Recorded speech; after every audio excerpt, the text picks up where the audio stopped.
Áudria. Muito obrigada, Camila. Eu que agradeço. Ela estava contando pra gente um assunto que é o seguinte. Eu vou deixar você falar a respeito de como a atividade física pode, de fato, alterar aí no diagnóstico não, mas na cura do casos de câncer, né? Explica um pouquinho melhor pra gente essa história, Áudria. Sim, a atividade física, ela não é só preventiva para câncer, mas também ela é um tratamento durante a terapia contra o câncer. Então, basicamente o que ela está falando pra gente, assim, colocando em pratos limpos, é que a atividade física ela pode prevenir a questão do câncer, mas ela também pode ajudar a pessoa a se curar do câncer. Sim, exatamente, Camila. Isso é uma ótima notícia para nós, porque a atividade física ela pode ser acessível para qualquer pessoa. Qualquer pessoa que tenha não só a disponibilidade, mas que faça essa disponibilidade de 30 minutos de atividade física por dia, durante 3 a 5 vezes na semana, já tem uma incidência muito menor de casos de câncer. E como é que funciona essa relação da atividade física com a questão do câncer, Áudria? Existem algumas adaptações que acontecem no corpo quando você pratica atividade física, que ela inibe o crescimento do câncer. Por exemplo, a regulação hormonal.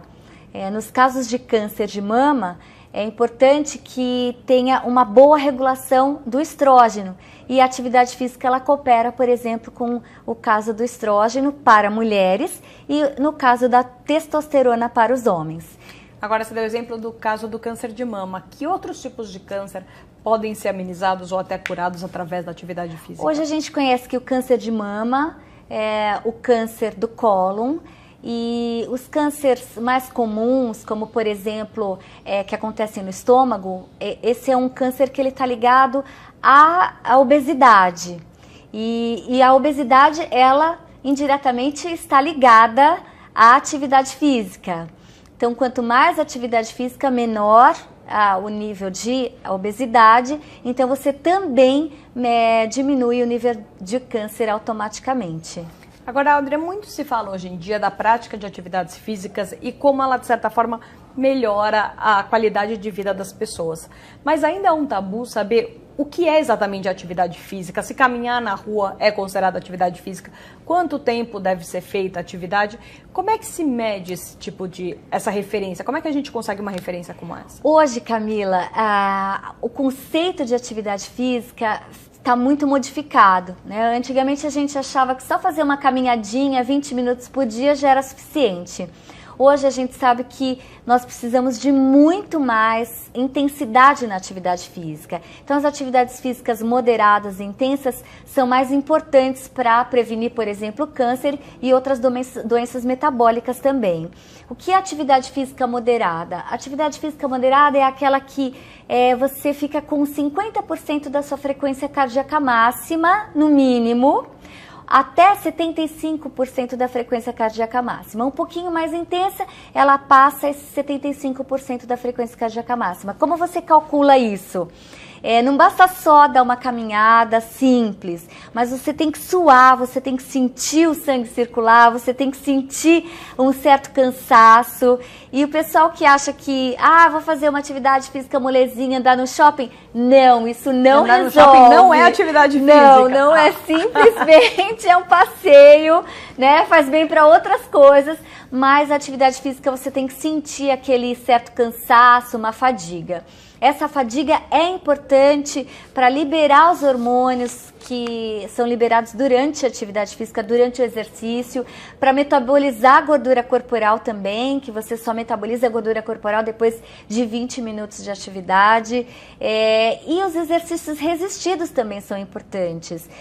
Exercícios de musculação, por exemplo, aqueles que a gente faz como pilates, com o peso do próprio corpo. No caso da nossa atividade, o balé com o pilates. Então, são atividades que elas associam o movimento cardiovascular, né? Atividade cardiovascular, atividade aeróbica, com a atividade também de fortalecimento muscular, flexibilidade, todo o corpo trabalhado durante uma atividade física. Se você de casa faz atividade física, eu aconselho que você procure uma atividade que, se você só tem 30 minutos, procure uma atividade que ela seja intensa, que ela trabalhe com todos os aspectos do seu corpo, como por exemplo o condicionamento cardiovascular, o condicionamento de fortalecimento, alongamento, tudo em um conjunto só, porque se você tem 30 minutos, esse 30 minutos tem que valer muito a pena, então tem que ser mesmo uma atividade intensa. Agora, você falou da atividade média, vamos falar da atividade intensa. O que caracteriza uma atividade física intensa? Por exemplo, mais do que 65, 75% da frequência cardíaca máxima, né? Como é que você mede isso? Vou falar de uma forma bem simples. Você tem que sentir um pouco ofegante durante a atividade. Se você já sente um pouco ofegante, isso quer dizer que a sua frequência cardíaca está mais acelerada. E você também vai sentir o corpo mais quente, você vai sentir a circulação sanguínea, né? Você tem aquela sensação gostosa da atividade física. A atividade física você acostuma a fazer, né? É como escovar os dentes. Muitas pessoas que começam a fazer atividade física não param mais de fazer. Realmente sentir esse prazer, né? Endorfina. O próprio bem-estar também é algo muito importante para a prevenção do câncer. A pessoa se sentir bem, né? Então ela, depois da atividade, aquela sensação gostosa de dever cumprido. A serotonina circulando. Atividade física intensa, quando você faz esse aumento da frequência cardíaca e você também trabalha mais do que 75% da sua musculatura total do corpo, né? Para os meus alunos, eu sempre indico que eles fiquem o tempo inteiro durante a atividade. Ele deve pensar que tem que gastar energia. Então, como você gasta energia? Fazendo a força, por exemplo, nessa região do tronco, abdômen, reto abdominal, transversos, essa musculatura na lateral, mantendo o tronco fixo durante os movimentos de membros superiores, mantendo o quadril fixo. Tudo isso vai fazer com que você tenha um gasto energético maior. E a atividade realmente é para você gastar energia. Então, quanto mais você puder exigir do seu corpo, mais ele vai te dar. Bom, com certeza. Agora, por exemplo, quando a gente fala em atividade de média e de alta intensidade, a gente sempre pensa na questão do impacto, né?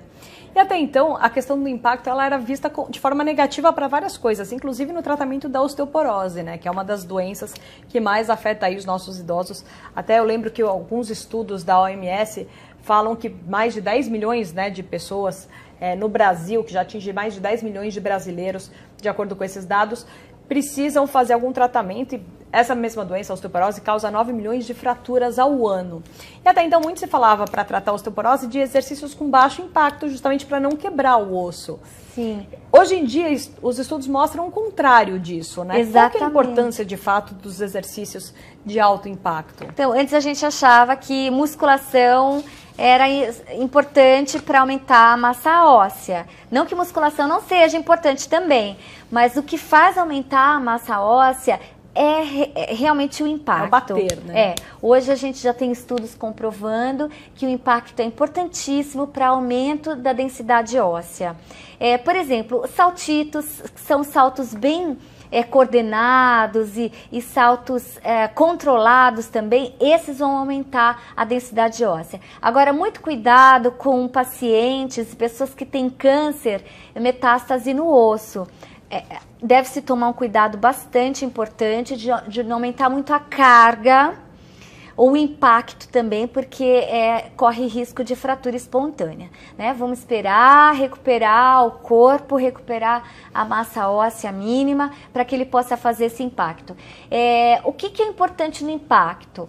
É que ele seja controlado, Camila. Então, por exemplo, você não vai dar um salto bem forte, alto e parar de qualquer jeito. Você tem que observar os alinhamentos do seu corpo, principalmente dos membros inferiores, o alinhamento da tuberosidade anterior da tíbia, que é esse ossinho que a gente tem aqui na frente, na linha do terceiro dedo do pé, a flexão do joelho, o apoio do pé no chão.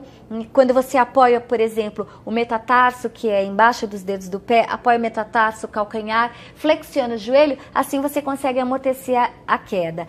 O amortecimento da queda é muito importante para as articulações, para manter a saúde articular. É importante o impacto? Mas com controle. Tem que ser um impacto moderado, um impacto controlado. Caramba, mas é muita informação que você falou. Só se na hora de pular eu já tiver que cair pensando em tudo isso, eu já me perdi inteira. Aliás, eu quero mandar um beijo pro Diego Francisconi, que mandou aqui uma mensagem. Adoro atividade física.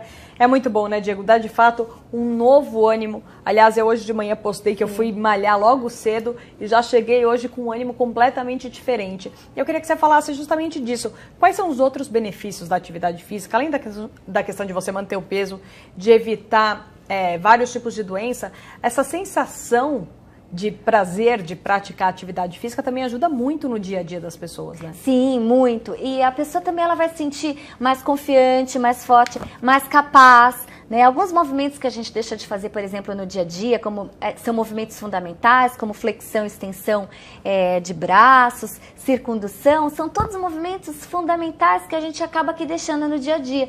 E aí quando a gente precisa desses movimentos, são movimentos simples, por exemplo, para pegar um copo em cima do armário, ou então para pegar alguma coisa no chão, né? A pessoa às vezes sente aquela dor atrás da perna ou na coluna, então isso cria uma sensação de incapacidade. E quando a gente faz atividade física, a gente tem essa sensação de capacidade. Eu posso, principalmente quando a gente tem um pouco mais de idade, né? O pessoal aí de 40 para frente, a gente tem que tomar bastante cuidado com relação ao tipo de atividade física, que ele tenha que ser seguro também, controlado, mas que ele seja eficiente para manter as capacidades fundamentais do ser humano, como por exemplo esses movimentos que a gente chama de movimentos fundamentais, são movimentos até da marcha, sim, que ela é alterada quando você não pratica atividade física. Aliás, a Idenice também está mandando mensagem aqui falando que também adora fazer atividade física. Gente, é de fato muito gostoso, né? Dá uma sensação muito prazerosa. Agora, Aldra, a gente tem visto cada vez mais que os estudos comprovam o quanto isso ajuda na prevenção e no tratamento de doenças. O que mais que a gente tem de novidades em relação, por exemplo, a gente já falou da osteoporose, já falamos da questão de câncer. Tem alguns outros tipos de doença que a gente tenha novidades em relação a esses estudos? Olha, tem muitos estudos novos, né? Sobre a postura corporal, equilíbrio, controle. Tem um estudo super bacana, super interessante, que fala sobre o equilíbrio, a quedas em idosos, né? A atividade física, ela ajuda muito a prevenir a quedas em idosos, pela estratégia do tornozelo, né? Quanto mais jovem, quanto mais equilíbrio você tem, mais o tornozelo, essa estratégia de flexão, extensão de tornozelo você usa. E quanto menos atividade física, quanto mais a pessoa fica sem força e também sem o equilíbrio, né, corporal, mais ela vai usar a estratégia do quadril. Então isso é algo bem interessante, né, que são estudos que estão sendo realizados.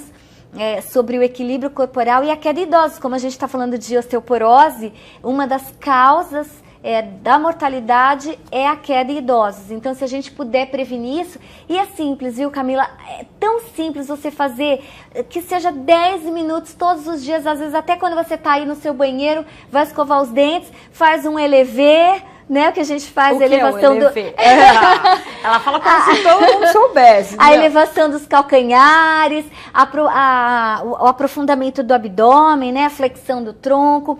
Hoje a gente tem alguns estudos também que falam sobre como você deve agir com relação aos abdominais, que não é simplesmente uma flexão de tronco, mas sim a utilização de todo um conjunto, né, que a gente chama ou de bracing, toda essa musculatura que deve participar durante a realização da atividade física para que ela se torne segura e você não tenha lesões durante a atividade. Agora, Aldra, só para a gente finalizar e fazer um pacotão de tudo isso, hoje em dia a gente vê várias modalidades surgindo aí que tornam a prática de atividade física muito mais prazerosa, juntando vários gostos, né? O que a gente também tem de novidade nessa área agora, de modalidades que estão chegando e coisas diferentes? Olha, eu trabalho com uma modalidade super bacana, que é o Balé Pilates, é a união do balé com o Pilates. Duas coisas que eu não sei fazer. que não é, Camila, eu te convido a fazer uma aula que você vai amar. Não é o balé clássico, mas é o balé bar workout, que são atividades feitas na barra de balé. Eu desenvolvi uma barra, que é uma barra de 5 níveis, que permite movimentos tanto no nível baixo, médio, alto e aéreo. Então a gente pode fazer movimentos, por exemplo, de flexão de braço. Nós mulheres, que às vezes a gente não tem muita força em braço, né? Os homens, eles já fazem essa atividade normal, sempre desde criança. Eu vejo os meus filhos que são meninos, eles sempre se penduram. E nós mulheres acabamos deixando de trabalhar essa região da parte superior do corpo, que é super importante esse fortalecimento. Ele faz parte da marcha. Se você não tem uma boa postura na região da cintura escapular, altera totalmente a sua mobilidade, né, os seus movimentos. Então, por isso, essa barra é super interessante, né, para trabalhar essa movimentação da cintura escapular, fortalecimento. Nós temos várias outras, por exemplo, tem o CrossFit, que está vindo aí.